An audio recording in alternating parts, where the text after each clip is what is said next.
YouTube now. I think we are live on YouTube.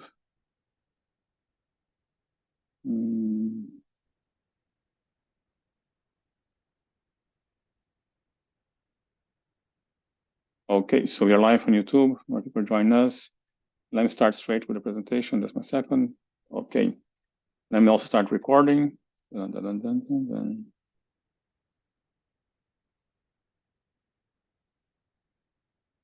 All right. Hold on a second. I think I have the wrong microphone. Quality of sound is also important. Just give me a second. I'm going to stop recording, start it again so I can start recording again with the right microphone this time. Yes. Okay. So here we go.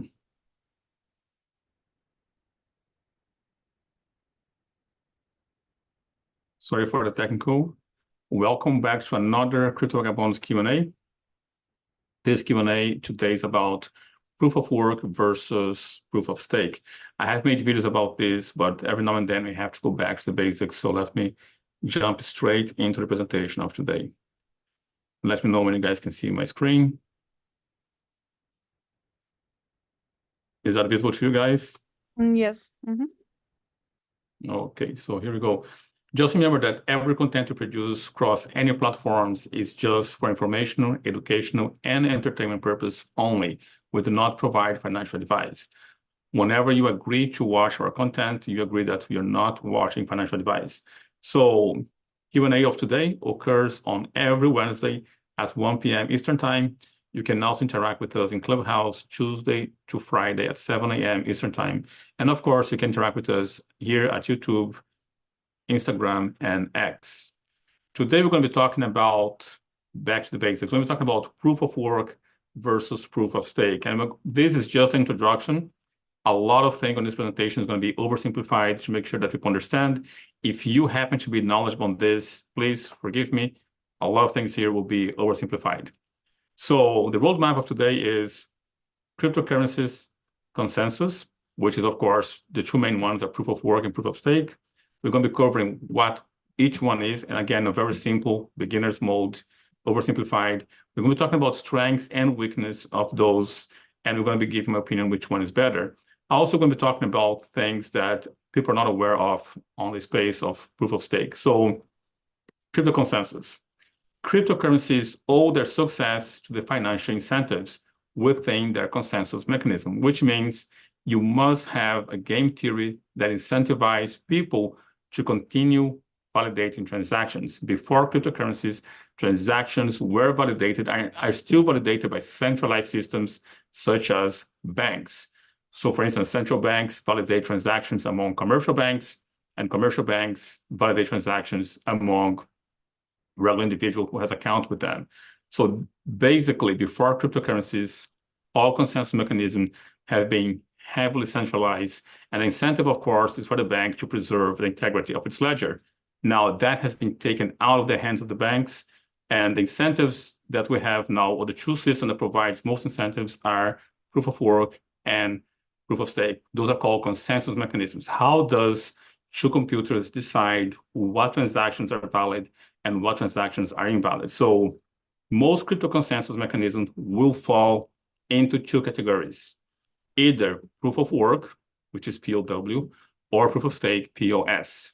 Now, there are other mechanisms right there, but we're going to be focusing on those two because those two cover over 90% of all cryptocurrencies. Now, of course, because those are the two most famous ones, there's a debate. Which one have more efficiency, security, sustainability of the two, proof of work and proof of stake, and what are the benefits and the drawbacks of each one of them? So if you don't know what proof of work is or proof of stake, we're going to be covering that pretty soon. So both mechanisms have strategies to prevent manipulation or abuse of the system. The proof of work focus on computing power and proof of stake on financial commitment. Basically, the main difference between the two is you either buy hardware to validate transactions or you buy cryptocurrency and you stake those cryptocurrency to validate transactions. So the first cryptocurrency that emerged, Bitcoin, came with proof of work. That was the first thing that ever allowed the possibility for a ledger to be decentralized. So proof of work was first and was introduced as a mechanism or consensus mechanism for Bitcoin. Now, Bitcoin is the first attempt that actually worked, is the original cryptocurrency.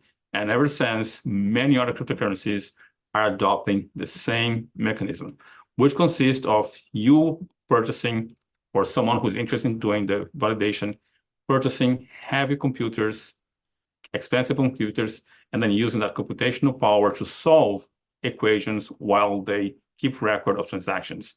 So that amount of the computer power used to validate transactions are known as hashing, how much hash there are hashed. So that's how Bitcoin gets validated. It takes a lot of time and it takes a lot of energy because the computer needs to guess the solution to a problem that has no solution. The only way to find a solution is by guessing. So now, as more computers come into the space, the more difficult it gets to be mining in the case of Bitcoin. So the difficulty of solving proof-of-work puzzles adjust dynamically depend on the total computing power of the network. So if there's more computers mining, the difficulty will increase. So whenever someone asks how difficult it is to solve the problem or the equation for Bitcoin, how hard it is that hard?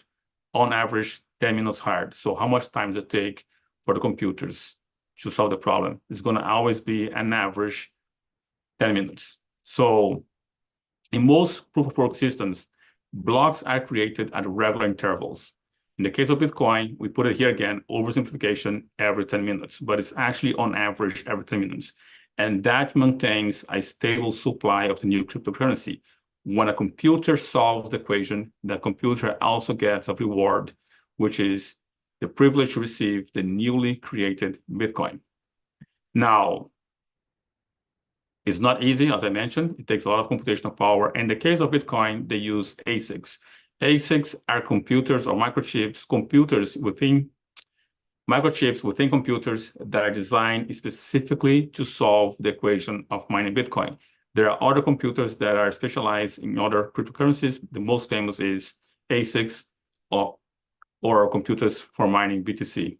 Now, that specialized computer to mine Bitcoin, creates what other people may call a possible mining centralization. There's a lot of mining pools. Mining pools is when a whole group of people who are not geographically in the same place, in the same building, they decide to put effort together to mine the newly created Bitcoin to solve the equation. Because again, the equation is very hard to be solved. So there's a certain degree of centralization as the pools that get most Bitcoin attract most new computers into working with them. Now, in order to prevent that computational power and that energy, someone creates something called proof of stake. So instead of you buying heavy machinery and computers, you now buy a lot of Ethereum, for instance, which is one that is on proof of stake. It used to be proof of work and it became proof of stake.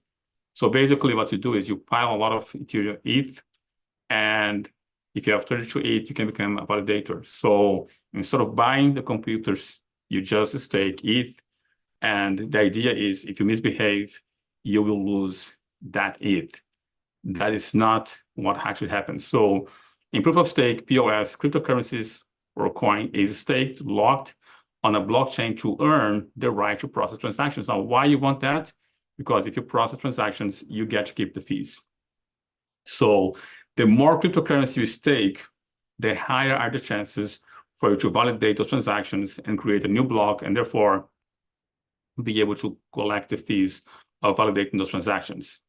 Now, because in the case of proof of stake, there's no equation to be solved or to be guessed, they create a computational system of randomness, and they use that to determine who is going to be the validator of the next block. So that is the way for them to ensure fairness. The problem that I see is, one, they don't use slashing.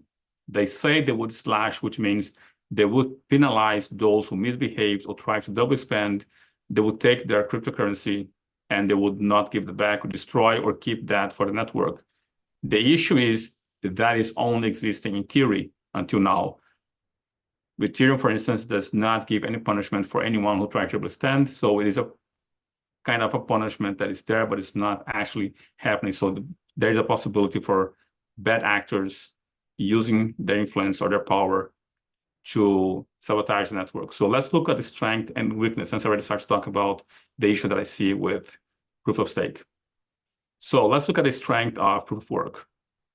Yes, the high energy and the high computational power which is required to participate makes that very secure, because what happened is you have to invest a lot of money getting the infrastructure, getting the computer, getting hooked up, and then if you misbehave, what happened is you're either going to be taken out of the system, or if you actually manage to double spend, you're going to diminish the value of what you're mining. Therefore, you are pretty much shooting yourself in the foot, if not in the heart. So there is a game theory on proof of work which makes it secure, because it doesn't give the incentive or is heavily penalized if you do not abide by the rules.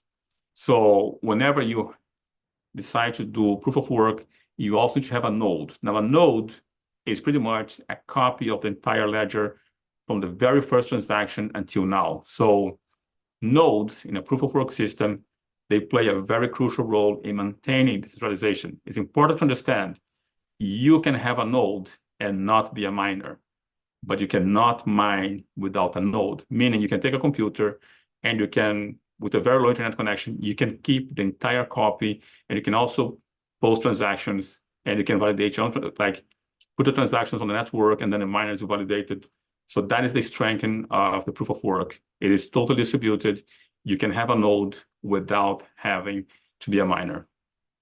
Now, on the proof of work, the mining has some other issues, which is people talk about the effect on the climate. The Bitcoin network, for instance, as of now, consumes about 0.5% of all electricity created on the planet. So it is a lot. Now, it is less than dryers, for instance. If you use a dryer, you are polluting a lot more than, for instance, mining Bitcoin.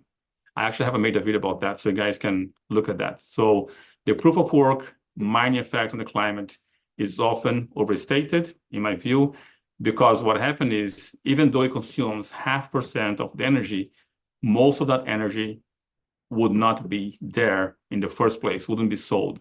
So what happened is, once you have, for instance, a lot of windmills and you produce electricity and you try to sell that electricity to the grid, a lot of people do not know this. It's not as easy as producing electricity and send to the grid, because there are peak times of electricity and there's low times for electricity. So for instance, most people use electricity at night.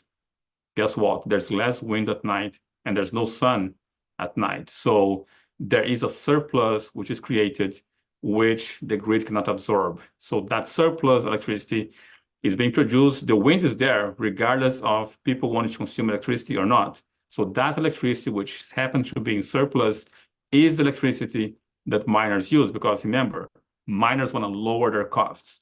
So they go to those places where there's a lot of solar panels and there's a lot of windmill, and they start to use the electricity that no one is buying. Meaning, if someone invests a lot of money on renewable energy, what happens is they have a lot of energy that is not there for anyone to buy. Guess what? Now they can sell that surplus energy to the miners. So the miners actually works as subsidies or extra cash for alternative energy. So even though it's 0.5% of all the electricity on the planet, around 70% of the energy used by the Bitcoin network, for instance, comes from either wind or solar, and most of that energy has anyone to buy at all. So they're actually giving capital to the alternative energy. So that's the strength of Bitcoin. Now, weakness.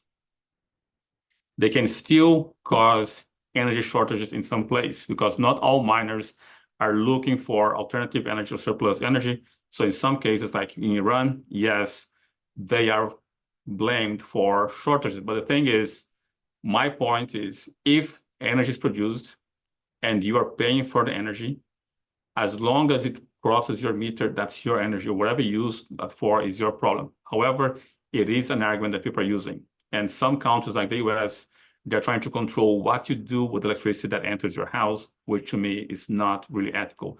but there is an argument against proof of work. Now, another argument, of course, is the environment concern, saying that those computers are wasting a lot of energy, and once those computers are no longer functional after 5, 6, or 10 years, then you throw away those computers, and that causes a lot of waste, which it is a relevant point. Now, let's look at the strength of the proof of stake. The main strength is that you're not required to have electricity. You can pretty much stake your cryptocurrency and you start to gain the reward. So pretty much a laptop can do it. So it doesn't take so much resources. That's one point. Also, it makes it easier to implement on-chain governance where stakers can vote on the network changes, because now they don't have this heavy machinery and they can create governance systems, and then things can get voted in an easier way. Fantastic. Another strength is they have the minimum hardware requirement. They don't have to buy heavy computers, consume a lot of electricity. So all those things are good. Now, what are the weaknesses? In my view, the proof of stake blockchains often have high minimum stake to participate. So for instance, in the case of Ethereum, that minimum staking is 32 ETH. So if ETH is $2,000, that means $64,000 in order for you to be able to do that. Now, that means it creates an incentive for a lot of people to give a fraction of those 32 ETHs to companies that are making centralized staking. And in my view, this is the biggest weakness: incentivize people to give up their assets to a centralized system, receive a digital receipt. And that, for me, creates a high degree of centralization and also a high incentive for corruption, because now whoever is collecting those ETH, they have the actual asset that has value, and they're giving just a digital receipt to other people, which gives the wrong incentives, in my view. So on the proof-of-stake systems, they're prone to inflation, requiring staking to avoid devaluation over time, and staking rewards are often taxed as capital gains. That's another problem, is taxation. Not to mention, again, that most people are giving up their cryptocurrency. So that's one other issue, because as you keep on mining, that will take validating with proof of stake. You're going to be taking a lot of things from circulation. And if those ETH ever come back, it will be an issue. So because you're centralizing all the ETH in one wallet, in the case of Ethereum, of course. Now, proof of stake blockchains, they rely on centralized cloud services. That's another problem. On the mining, people buy their own machinery. On the proof of stake, guess what? They now delegate that to centralized mining. For instance, Amazon holds most of the nodes, which means, again, centralization. So those are the main points that I can share with you guys. So which one is better, right? The proof of stake has been claimed to be more efficient than proof of work, as the staking uses a computerized random system for selecting the next validator. In my view, personally, I prefer proof of work. I do not believe on proof of stake. There's a few exceptions, but to me, I still prefer proof of work. Now, there's a question of scalability with proof of work. However, we already have seen that kind of been solved. So proof of work can provide fast transactions. So the same way as proof of stake. So proof of stake cryptocurrencies are much faster than proof of work ones, but their larger blockchain sizes can become a challenge for the centralized storage, as you mentioned on Amazon case. Now, proof of work optimization. Now, the general perspective is that proof of work cannot scale. However, we have Caspa. Caspa uses proof of work, and it is very fast and very secure. So Caspa is one example on possible innovation on proof of work. Caspa happens to be even faster than a lot of proof of stake networks. However, they're not proof of stake, they're proof of work. So I do believe proof of work remains king in comparison to proof of stake. There are a few exceptions. I think, for instance, there's a place for proof of stake on the crypto space. In my view, Cardano is one great example of proof of stake that works, but it's a whole different beast. I prefer proof of work, and I do believe more projects like Caspa will prove that proof of work remains the better choice, at least has no chance for centralization the same way. And even if centralization occurs with the mining, it doesn't really matter in the same way that matters on the proof of stake. So in my view, proof of work remains king. So let's just recap here, guys. Today we talk about cryptocurrencies consensus, proof of work, and proof of stake.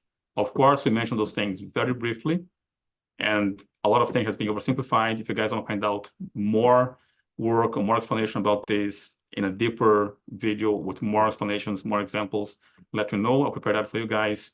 We'll cover what I believe should be the strengths or the main strengths and weakness on both systems. And I gave my opinion on which one is better. To me, proof of work remains king.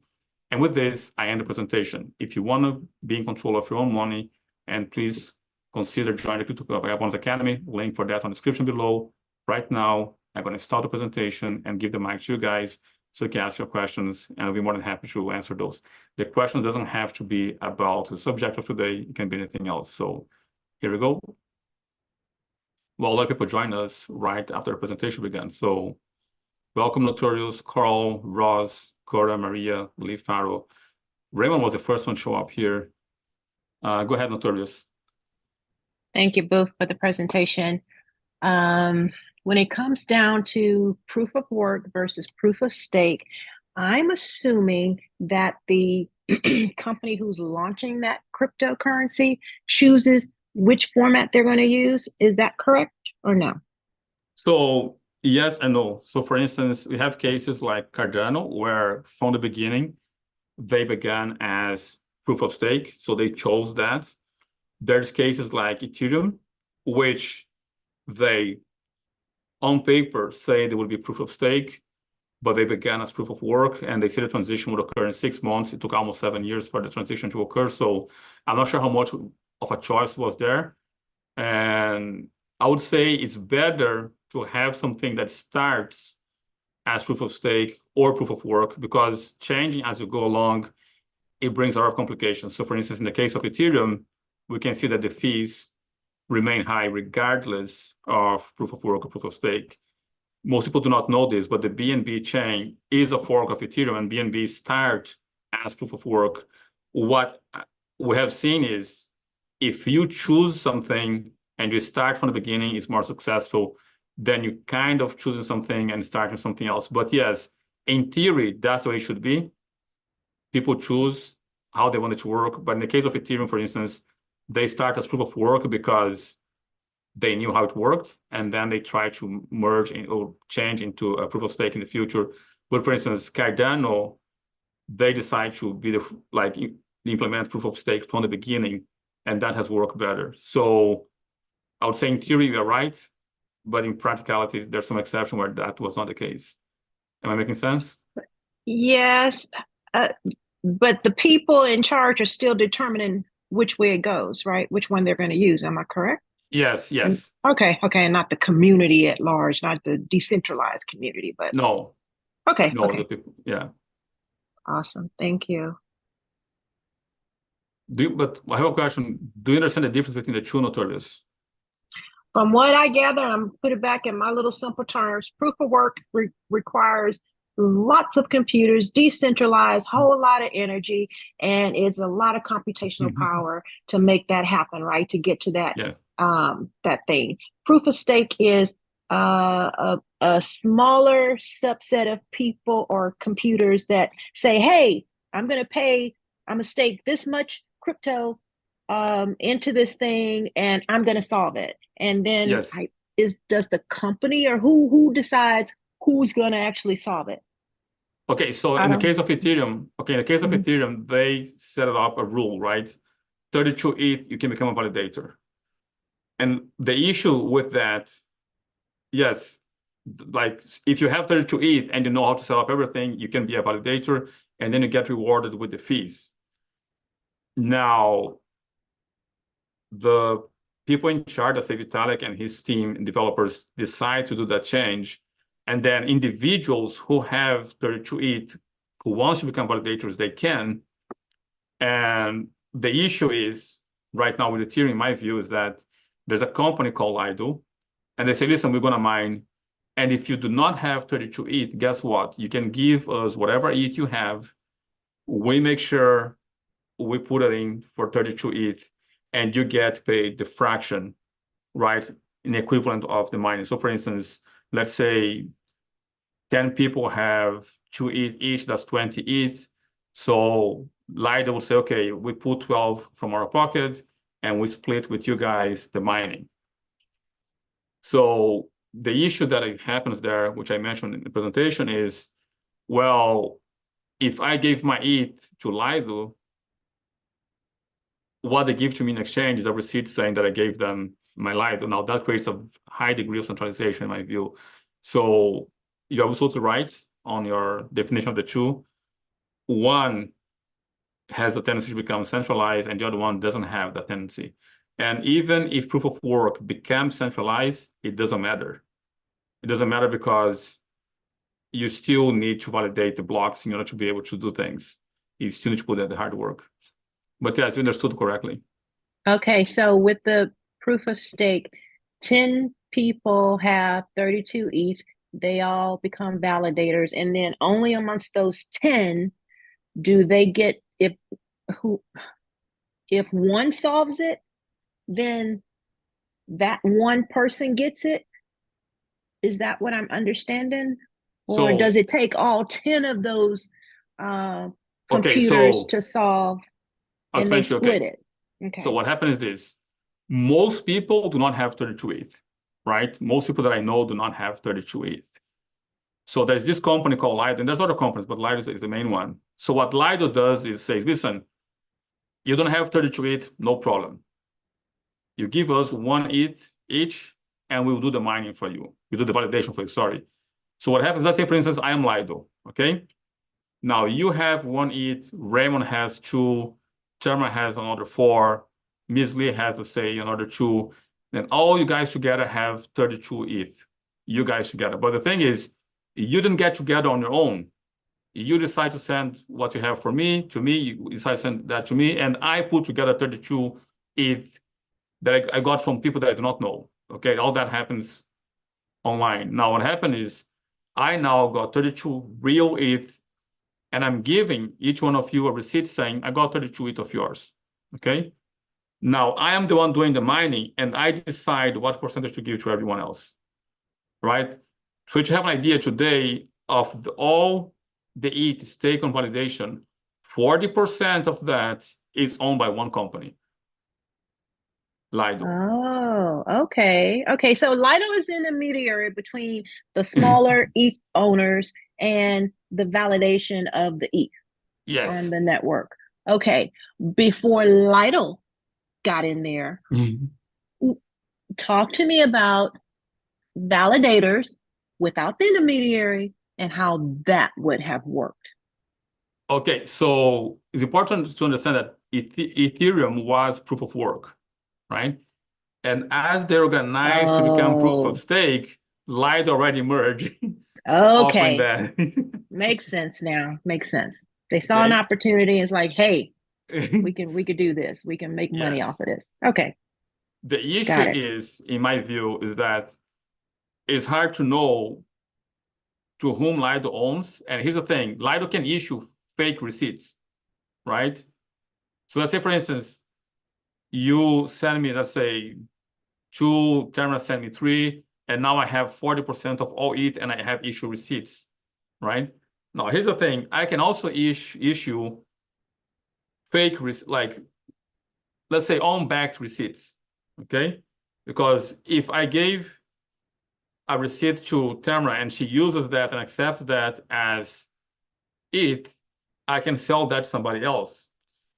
And what happened with Lido is they also create an incentive for other DeFi platforms to treat those receipts as ETH.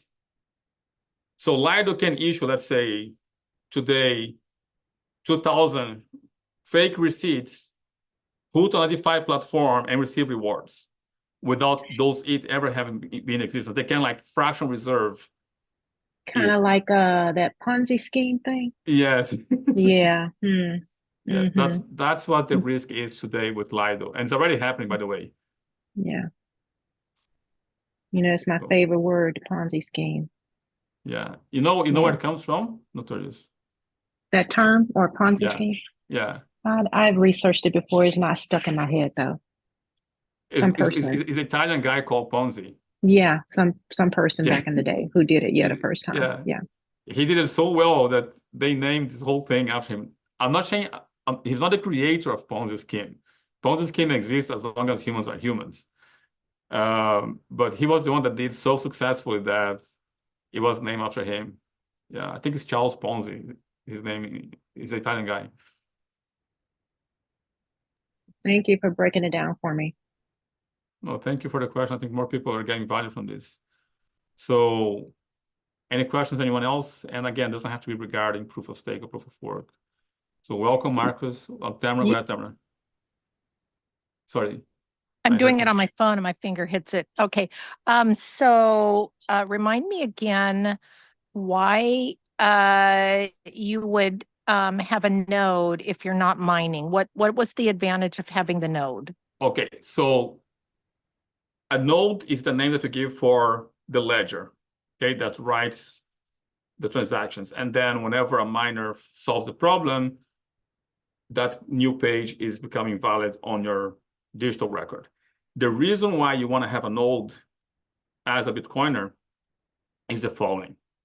So if I take my phone right now and I decide to send a transaction, let's say $10 to you on BTC, what happened is I do not know which node is picking up that transaction, right? And I do not know which extra information is being taken from my transaction. So for instance, let's say the node decides, in order for me to take the transaction, I want some metadata such as your location. Another reason is you do not know who is running the node that's picking up a transaction. It could be the CIA, it could be the FBI, it could be any government entity, right? So you do not know, one, who is writing the transaction on the blockchain, your transactions, and do not know what information else are they requiring to write that information. So those are the reasons for you to have a node in the first place. Now, if you are the one that is running the node and your wallet's linked to your node, what happened is nobody knows which transaction is yours and which transaction is everybody else's, because you are collecting the transactions of everyone else and your transaction is just one more of those. Another reason is when you don't have a node and you go on the blockchain explorer and see your wallet balance, is like asking someone else how much money you got, right? Because if I'm not running my node, I need to check on the node of someone else. So I'm asking somebody else how much money I have instead of me knowing how much money I have. So it's a certain degree of privacy, a certain degree of sovereignty, and definitely a greater degree of, I think between the two is sovereignty. Like you are the one writing, like on the blockchain. And what happened is if you have your own node, you can also say to your family and your friends and say, listen, you guys care about your privacy. This is my node. You can link my node to your wallet. I'm not going to collect information from you guys. So those are the benefits. Another reason why you want to have a node without mining is, let's say there is a solar flare, there's something that happened on Earth, depending on where you have your node, let's say you put your node underground, where it's immune to like electromagnetic fields or whatever, if the network needs to be boosted again, always requires one survival node. So you can become one survival node. I know people who put their nodes inside mountains away from any electromagnetic pulse, and they say, okay, if whatever happens to Bitcoin, we have here 10 nodes that are protected from any possible attack. So it can be someone that saves the network eventually if that happens. So those are main reasons that I can think of for you to have a node. Does that make sense, Tamara? Yeah. Are you able to see who else is doing the transaction? If you're using your node, you said, like the CIA or somebody could be on the other end. How do you read the node to know where you're sending it? Are you able to identify fairly easily where this is being sent or where you're receiving? So you can see the address you're sending to see which node you can see, but who runs the node you don't know. Okay. Like there are ways for you to see, okay, the node that, let's say for instance, I'm here in Portugal. I send a transaction. I say, okay, my transaction was picked up by a node across the board in Spain, right? That's all I know. But Okay. I don't know who runs that node. I'm not sure who is the owner of that computer for that node. Am I making sense? Yeah, but it still feels a little bit insecure as well, though, that you don't know. I mean, but you don't want people to know your identity either, right? Yes. So yeah, okay. So the way to be 100% secure is you have your own node, or you run your transactions on a node of someone else. And here's the beautiful thing. I can be in Japan and I can have a node in Portugal and say, I want Portugal to be my reference node, right? You can have a node in your home and you can be anywhere in the globe and you can say, no, my transactions go via my node. Am I making sense? Or my friend transactions go via my node. You don't have to be close to your node. Now, if you don't have that, what happens is someone else decides for you. So for instance, if you have a Trezor wallet, a Trezor node is very likely to pick up that transaction.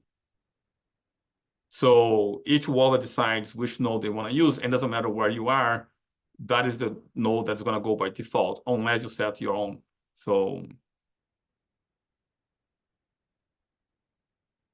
All right. All right. Yeah. No, thank you. That was a great explanation. Thank you. Did it make sense, Number, for you? Okay. Yeah. Thank you. Okay, so Lalifar asked, like, how does flag theory lifestyle work with running a node? So I'm assuming you ask, like, how does it work if you move about a lot, right? So again, you can run the node from anywhere. The connection doesn't have to be that fast, the internet connection. You can have that automated in your house, or you can have friends to do it, Lali. For instance, have friends who do it nodes, and I try to make the transactions go via them. I move a lot, so there are at least 3 nodes that I know I can use, and one of them is run in the residence area control. The other 2 are run by friends that I trust.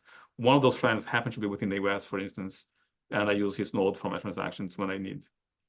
So you don't have to be stationary in order to run your transactions via a node. You can have a friend, you can have a family member, you can have someone that you met. Most Bitcoiners that I know that have nodes, they're more than happy to share their nodes with you guys, and you can just use their nodes if you trust them. So. But the person who runs the node has to be there? No. A node is something that runs, like the whole thing works automatically, right? You buy the hardware, which is, I actually have a training academy on how to set up a node. And once you connect it online and you get it up and running, that's it. It's going to require very little maintenance, if any, for the node. Okay, just have the space. Yeah. The space, good running, okay. For instance, if you buy 1 terabyte hardware, you're going to be able to be running your node for another 8-10 years before you need to choose anything in terms of storage. So. Okay, thank you. Is it just like a desktop computer? It's not even a desktop. It's literally a hard drive with some things attached. It's very small. It's a very small. I can show you the actual size of a node. It's the size of this lamp. Okay. And then you put there's some devices that we have a training on the academy on how to set up a node. You put some cables here, such as internet connection. There's a few other USB and a memory stick. Like the biggest part is a hard drive, like 1 terabyte hard drive. That's the biggest part of the node. I'll say 80% of the node would be the 1 terabyte hard drive. And then once you get up and running, that's it. You are one more validator, or one more node. So let's put it this way. Not validator because you're not mining, but you keep the copy of all transactions of the network. I recommend anyone who is seriously involved in BTC. Andreas Antonopoulos has a sentence which sounds really harsh, but I can see his point. He says that if you are not running a node, you're not a Bitcoiner. Okay, like on the most extreme levels. He says, yeah, yeah. And it is difficult for you to understand what he means with that. But once you become more familiar with the network, I would say this, I'll put it this way, I don't fully, like, unless you understand the network and how it works, it's difficult. But understand Andreas Antonopoulos. The thing is, ideally, everyone who is serious about Bitcoin, they should at least have a node. I mean, because the question is, do you want to ask yourself how much money you got, or do you want someone else to tell you how much money you got? That's a simple question, right? If Bitcoin is about sovereignty, do you want you to answer the question of how much money you have, or you want someone else to answer you how much money you have? So, yeah. Mm-hmm. In order for me to know how much Bitcoin I have with that node, I would have to hook it up to a computer, right? Your node is already connected to your network in your house, but yes. And for me to see it, I still have to be on something to see it, right? Look, you have like to go a to monitor. There's something. Yeah. Okay. You have to have a monitor. Okay. Or to a link to your wallet address. Yeah. Got it. But the difference is who has the copy of your balance, right? You or someone else? Who holds that copy? That's a question that pretty much needs to be asked. Like, if you have that copy, then you ask yourself, anyone can see my balance. Can they know it's mine? No. Like, for instance, if someone asks you, if someone gives you their node, you can run the transactions via their node. They may not know it's you, Lali. They don't need to know your wallet address. You just need a QR code or a string of letters added to your wallet and use a specific node. The person will not know it's you. Because again, a node is the copy of all transactions.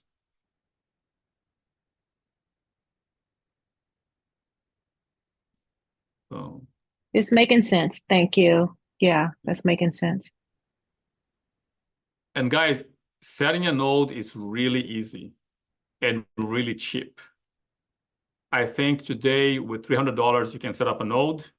I'll say $300 and 30 minutes, you have a node up and running. It's really, really simple. Ethereum, on the other hand, we are talking about $70,000 plus the computer and about a day or 15 hours to set up a validation node and keep up and running on Ethereum. So Bitcoin is really easy. But I think also you have to think is that there are some nodes that you will pay quite a bit more, that you can start running multiple chains off of that node, right? That's where you're running, you can have almost a Ethereum node, you could have a Bitcoin node, all on the same actual device, right? So something that that I'm looking at is not for everybody, but that I'm running a node that's doing Bitcoin, Ethereum, Avalanche, and one other blockchain. You just need a bigger hard drive, right, Marcus? Bigger hard drive, right? Yeah. Oh, it's a 4 terabyte node, right? Yep, it has to have that, and so, yep, and it's about the size of a Mac Mini, right? That kind of computer that people are familiar with, and this is so it really depends on your ambitions, right? But that is you know, it's pretty cool. So, yeah, it's pretty cool, but especially because some other blockchains, Booth and I've talked about them, that there's some benefits to having a node. So hope that's not too much for people, but that is something that I'm definitely planning to acquire in the coming weeks. So yeah, I recommend anyone to at least find out, like, just watch a video how to run a node and have that as a consideration. My idea is this: if you at least watch a video on how to set up a node, you will know, one, what a node is, a bit deeper than just talking here with me. Second, it will demystify to you, right? Because most people think when they first heard a node, like they think something very complex, mining, a lot of computational power. And when they find out, like, this is all the space you need for a node with a few cables and it's a very low internet connection. And I think that takes the mystery away from them. And they say, okay, it's not that rocket science. It is something very simple. And once you realize that, I think your confidence on Bitcoin also increases. That's the way it worked for me. Because I was like, imagine these very complex things. And when I was like, oh, that's it? So like, wow, that's it. It's $300, 15 minutes. I'm like, oh, okay. I can see more people doing this. I can see there's going to be enough nodes there because the obstacle is not that great. And this network is most likely to survive. So it did help me to have a better relationship with Bitcoin. And when I set up my own node, that increased my relationship and my confidence on the asset. Because I think, honestly, I'm not sure how it's for you guys, like owning Bitcoin is almost like a marriage, right? Where we need to get to know each other better as we go along. It's not like, oh, I bought it and I hold it and you're left there. You know, like I think it's healthier when there's this constant growth of getting to know Bitcoin. I think setting up a node is something really, or at least knowing how to set up a node is something that really helps that relationship.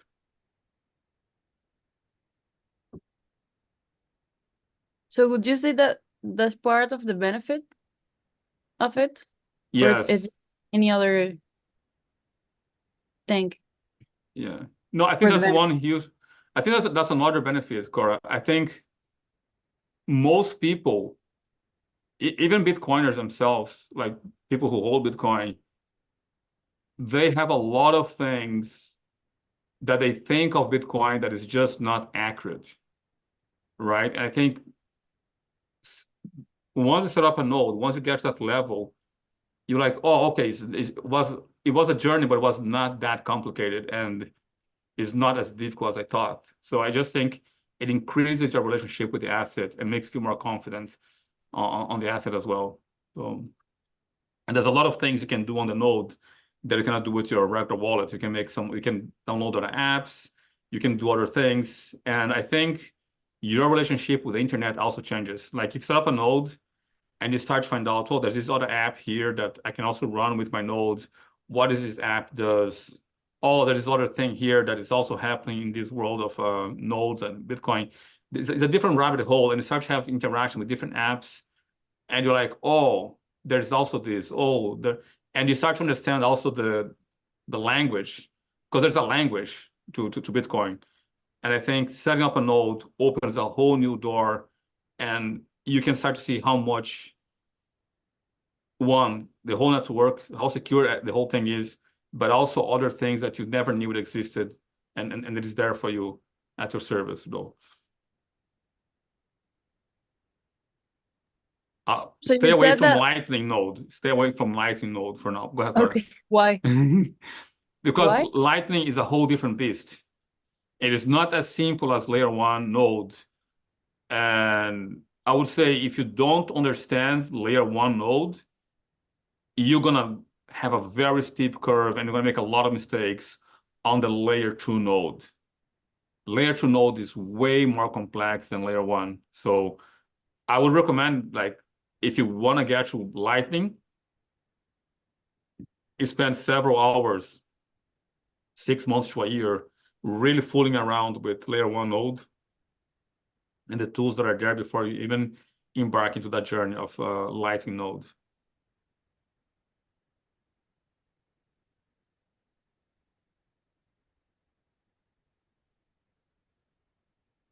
Marcos, have you experience with Lightning node?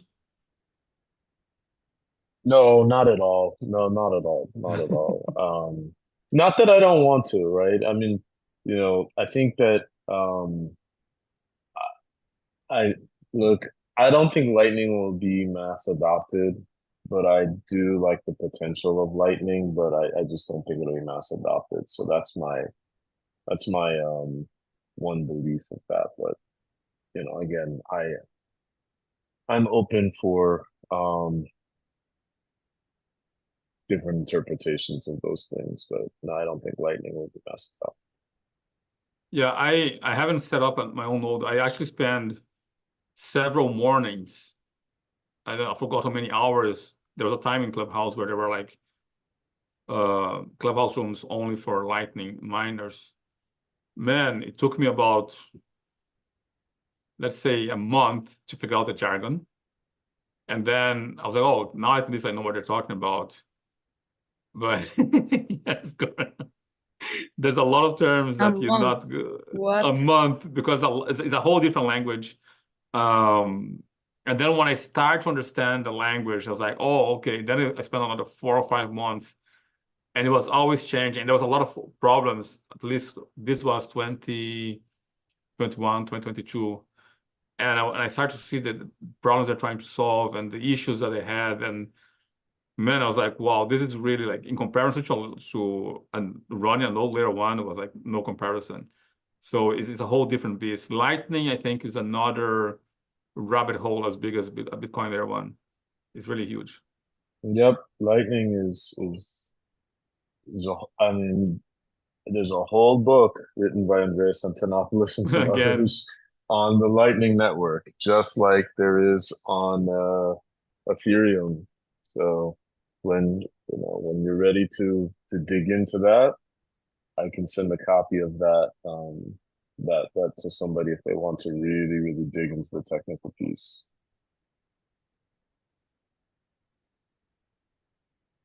Okay. You mentioned that there are some things you can do with nodes. Is it like a computer, like with the screen or something? So there's a training on Academy. Correct. I suggest you watching that. So when you open your node on your computer, there's a window that opens, and in the case of Armor, it's just a window. And then what happened is you can install apps and do different things on your node. Maybe we can make a training on like what else can you do with a node. There's several things. There's several apps built to be on layer 1 nodes of Bitcoin. That's like it's just like an app store. There's many apps that does different things. There's a lot of things you can do with a node. Maybe we should make a training on that. Like, what are the different tools and toys that you want to have? Like the 5 top toys on a layer 1 node. You have a layer 1 node, right, Marcus? No, I said that that's something I've had to really search around, and I found one that I really, really, really like, because it's not just a Bitcoin node, right? So the Raspberry Pi, I wanted one that had many, many, many,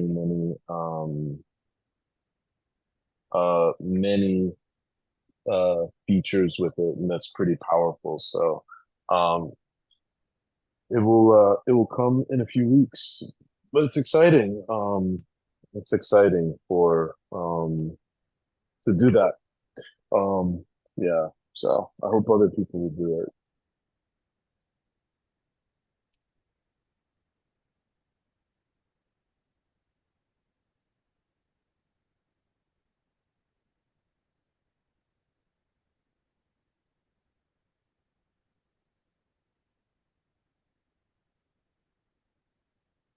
Yeah. We're almost at the top of the hour. So does anyone else have any other question? I'm just taking notes here. Corey, you took a note, right, for the, like, I don't know, top 5 apps on a layer 1 node? You can make a presentation about that, yes.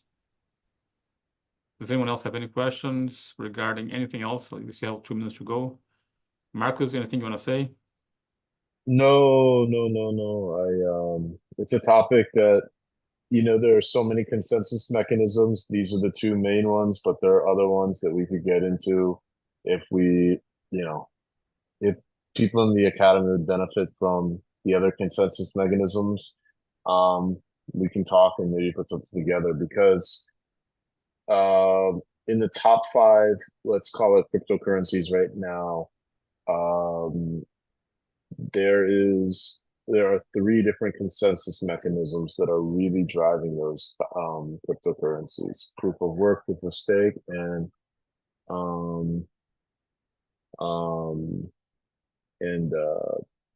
then there's kind of a proof of history merged with proof of stake.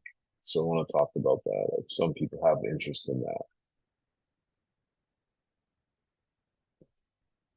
which is tied to Solana.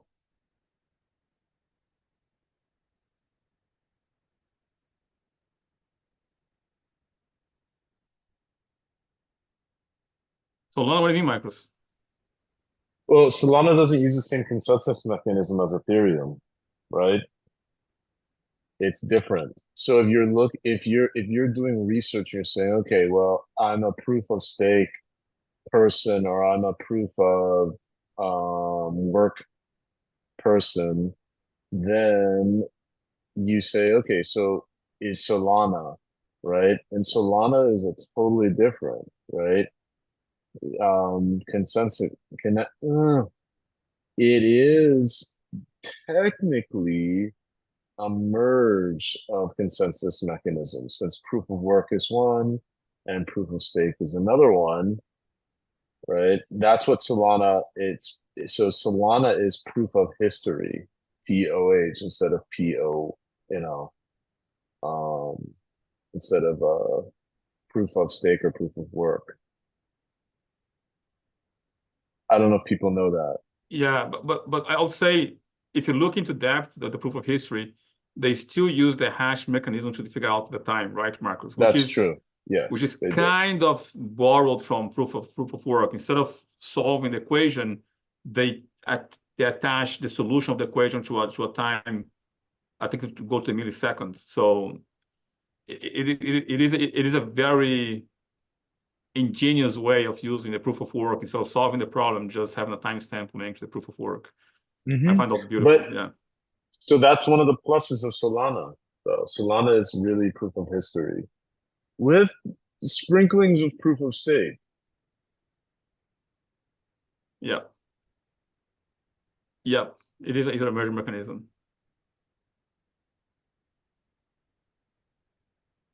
Oh. Yeah.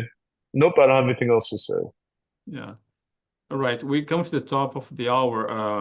I need to hang up. Marcos, do you have 5 minutes? Yeah, I want to talk to you for a few moments okay, too. So give me a call, and maybe also if you can reach Carl too. Yeah. Okay, I'm gonna call you then as soon as I hang up here. Guys, if there's no more questions, appreciate you all. See you guys tomorrow on Club.